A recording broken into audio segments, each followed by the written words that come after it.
What's up, Lil Mao fans? Today we're going to be going to the New York Aquarium. Again, we're going to go see King of DIY. He's doing a presentation there. He's a big YouTuber. I watch him. And we're going to go check out his little presentation there. I even got the Frank shirt. I don't know if you can really see this, but we got it. We're going to go check out that presentation. And this is going to be pretty cool and exciting. And this fog is actually pretty cool. I wish I brought my camera because take some cool pictures, but we're filming this on the GoPro, so we're gonna go see what he's got to talk about. We're gonna have a lot of fun in this video.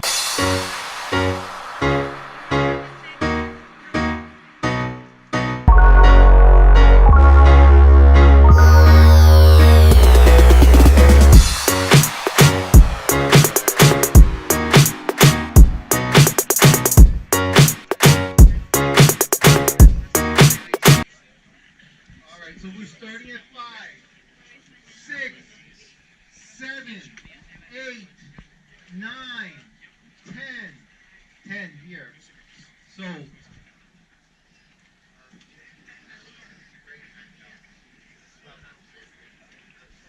little hat there. All right, so I'm gonna stop you. In front of the camera.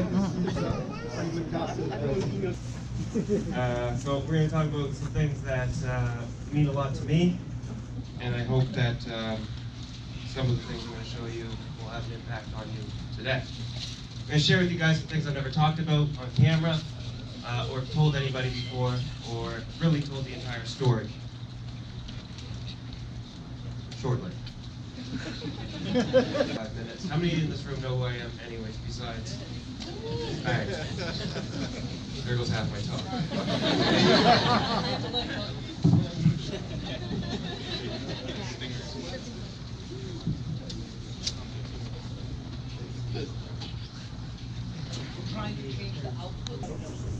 So I guess we should just start. I got to thank you guys for your patience and waiting. Certainly appreciate it. I expect half of you to leave once you start buying fish. But I'm glad you waited because it's a special talk tonight, and I think it's going to mean a lot to some people. A lot of you won't care. So, taking a little overview of my gallery for those that are not familiar with it. This is a new collector to me, so I'm not sure. So, essentially, I have an entire building dedicated to my aquariums. See a rack up over to the left here. There's 10 120-gallon aquariums. Each aquarium showcasing something a little different.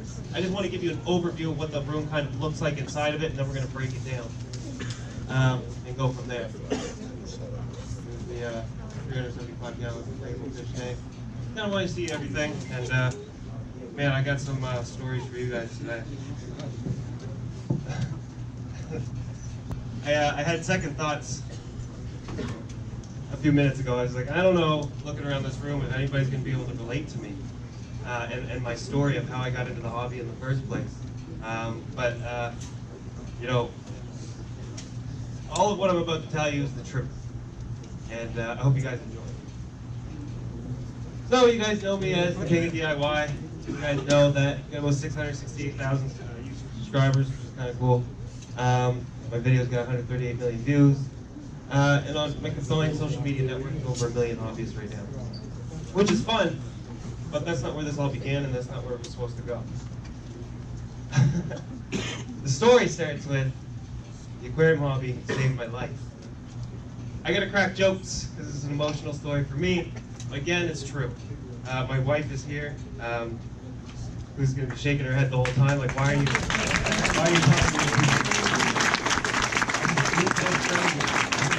But I don't feel like you're a room full of strangers to me. You guys might see me and I sound and look familiar, but every time I make a video, I picture one of you. So Rocco, I made a video one time and I thought of you. You know, and there's probably going to be somebody else. Maybe it's going to be you this time. But, you know, it's kind of what I focus on. And when I'm looking at the camera, I'm picturing a person and I'm telling them the story. I don't know. All right. So from the age of 0 to 9, I had a beautiful life. I had a mom and a dad. I had 3 beautiful sisters. You know, it was a picture-perfect family. At 9 years old, my dad left, and I never seen him again. 9 to 10 was rough. A lot of firsts. My dad left. I was on welfare. My mom became an alcoholic. It was an abusive household. Nothing but violence. And, you know, just absentee. Looking back, I love the fact that I didn't have rules. As a child, that's pretty awesome. But as an adult, you kind of look back and realize, man, I was just a baby. This kid needed rules. We're going to figure out why. 10 years old, I burnt down my first garage. It's funny now. It's not funny then. I got a 10-year-old son.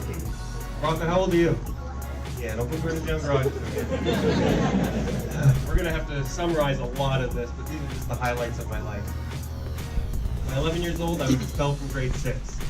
How do you get expelled? If kids don't know what expelled means, is you can't come back, period. Grade 7, another one. At this point, I'm starting to get in trouble with the law. Yes, Canadians do get in trouble too. 13 to 16, this was a rough time for me. I'm becoming a man. In and out of jail, dropped out and became homeless. Had nowhere to go. Mom didn't want me around no more. Just, you know, in and out of juvie. And you go to court and the judges slap your hands and they warn you, come back again. It's going to get worse for you. It's going to get worse for you. No, it ain't.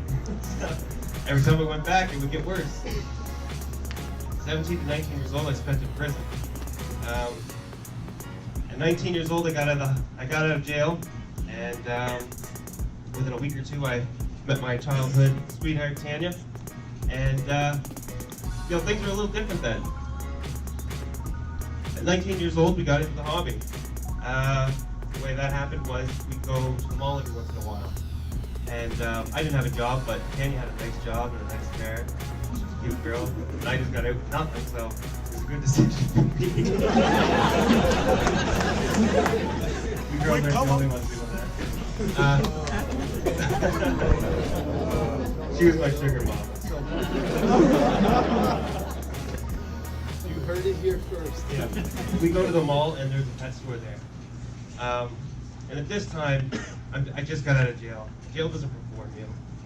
You put on 40 pounds of muscle, you meet the wrong people, and you learn things you shouldn't know anymore. But every time I go to that pet store and I go and I see the aquariums, just an overwhelming sense of calmness would come over me. And she'd see it. She's like, damn, we need more of this. And I wanted to give back. A hobby I was doing so much for me, it was changing my life. So I got involved with my local club. I volunteered my time, I got on the board of directors. The following year I wanted to be vice president, so I became vice president. Then I became president. One thing I discovered about being involved with my local club though is that nobody else wants to help. And even though you don't do it for a pat on the back, it truly is one of the most thankless jobs you'll ever have. You donate so much of your personal time and even some of your resources. So for the members here, and the people that run this club for over 100 years, I commend you. I know what you're doing. And anybody in this crowd that wants to give back, wants to do something, do it. I get messages all the time about how I'm inspiring people, I've saved their life, people dealing with drug problems, post-traumatic stress disorder, like coming out of the army. My suggestion is always like, go get into your local club and surround yourself with like-minded people. You have no idea what it's going to do for you and what it did for me. Then I discovered YouTube. Man, there's so much more people there. I can reach so many more people. And it wasn't always about making videos. See, I just made videos because it took forever to create forum posts. Remember when forums used to time out? You'd only have so much time to type whatever you were typing up, press send, and it's like error, timed out. YouTube got really big for me. You know, you guys kind of know the story. I just started to make more and more videos. My original channel name was Waru Joey. That's because I couldn't remember the passwords to all the other accounts I made for YouTube. It was easier to create a new account than it was to recover your old account at that time, and Waru Joey, password was Waru Joey. It's since changed, maybe. But I realized that nobody knows how to spell Waru Joey, nobody knows how to pronounce it, and nobody even knows what a Waru is. It's a pretty cool fish, you're going to see them later. I decided to rebrand myself as the King of DIY. I thought, I'm going to be about something with my channel. People love my do-it-yourself videos, and I got a lot more I want to do, so I'm just going to build a database of do-it-yourself videos. This is it. This is where the king of DIY was. Dilapidated, falling down. It was a horrible, horrible thing. Then I started making some money on YouTube. YouTube started really paying me. After 6 or 7 years without making a penny, I started making thousands of dollars a month, upwards of $10,000 and $12,000 a month from talking about something I'm so passionate about. It's a lot of money to me. I come from nothing. So I was like, what am I going to do? I'm going to build a fish house then. I've always wanted something like that, but in Canada it becomes quite difficult. So I had an idea. I'm just going to turn my existing garage into a fish house. But it's falling down, the foundation's broken, everything's, you know, it's going to cost me more to repair it and insulate it and get it ready as opposed to building an entirely new building. So that's what I did. Built an entirely new building. Plan was to make a building that was 32 feet long, 34 feet long, 16 feet wide, 540 square feet. One is the, okay. So this was going to be where I was going to have my fish. This is going to be the filtration room, and this is going to be my workshop, which eventually turned into my lounge. It's really cool, just area to hang out. Rachel's been in there. Guzzled more than her fair share of beer. Never invite her over. Big mistake. Rachel, 42. I was having a slow night, sorry. So, I needed a new foundation. As you can see, this is my old foundation, but it was going to be fairly expensive to take out this block, so I decided we'll just build on top of it. I had inspectors come out and they said, it's fine, pour gravel on it, do a floating foundation. I was like, there's going to be a lot of weight in there. They're like, no, it'll be fine. I was like, no, there's going to be like probably 50,000 pounds of weight in this room. They're like, why? It's not important. I like to work out. I didn't know what I was going to tell them. You never tell them what you're looking for. Do you ever go to a hardware store saying, hey, I need this lighting diffuser. Do you carry it? Do you carry it? And they'll say, well, what do you need it for? Oh, I need it for my fish tanks. No, we don't carry it. It doesn't matter what I need it for. You carry it. Never say what it's for. They're going to give you a hard time, especially when it's for aquariums. The old foundation, the gravel, and then the new foundation. The new foundation overhangs by about 2 feet, and I had to come up through this corner. It was at this point I realized that I can't clean this up in time before she gets home. This looks bad. It looks way worse. Like, that's 6 feet deep and 4 feet wide. Absolute nightmare.